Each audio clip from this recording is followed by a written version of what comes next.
اقرأ باسم ربك الذي خلق خلق الإنسان من علق اقرأ باسم ربك الذي خلق خلق الإنسان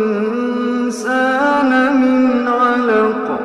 اقرأ وربك الأكرم الذي علم بالقلم علم الإنسان